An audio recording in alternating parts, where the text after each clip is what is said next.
Ella had always felt drawn to the mountains, the allure of untouched paths and the promise of solitude.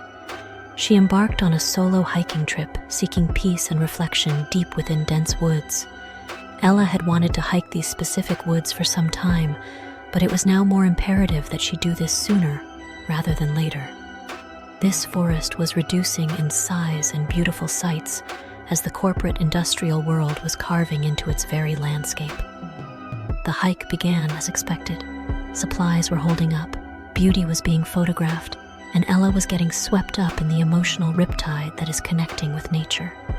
But as the days progressed, a growing unease overshadowed her adventure. It began with the deer.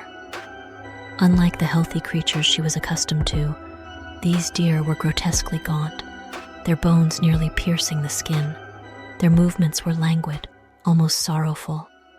But it was their eyes that haunted Ella's dreams, eyes that were uncannily human, filled with an anguish that seemed to plead with her. She tried to shake off the feelings, chalking them up to her imagination.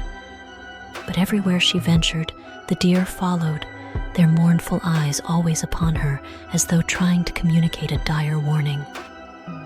One evening, while setting up camp beside a murmuring stream, she spotted another of those haunting deer on the opposite bank. It looked at her intently, then deliberately turned its gaze downstream. Following its line of sight, Ella's heart stopped.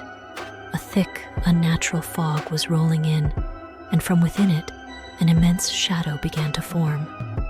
Towering above the trees, the shadow solidified into a gigantic entity.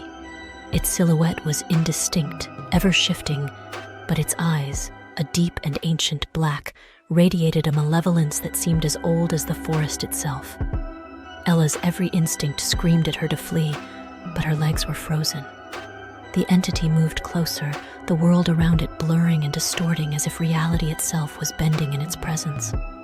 The whispers began then, soft at first but growing louder, a chorus of desperate voices echoing through the woods, pleading, warning, mourning. A realization struck Ella with chilling clarity. The deer, with their tortured eyes, were the lost souls of hikers who had come before her, transformed and trapped by this ancient guardian of the forest. They had tried to warn her, to steer her away from the fate that had befallen them. Summoning every ounce of courage, Ella took a faltering step back. Yet as she did, the ground beneath her shifted, roots snaking out to coil around her ankles, pulling her down. Her scream was swallowed by the oppressive fog, the entity's eyes locking onto hers. The lamentations of the trapped souls grew louder, now a wail of shared despair. As the roots tightened, pulling her into the earth, Ella's vision darkened, her consciousness merging with the voices of those who came before her. The entity retreated, its task complete, leaving only the whispering trees and the mournful gaze of the deer, their number now increased by one. Days turned into weeks, and soon another unsuspecting hiker would venture into the woods, only to be met with the sorrowful eyes of a familiar-looking deer, its silent plea echoing the forest's tragic lament. Thank you so much for watching today's video. We really hope you enjoyed it. If you did, please take a moment to give it a like. If you want to see more content like this, don't forget to hit that subscribe button and ring the bell so you'll never miss an upload.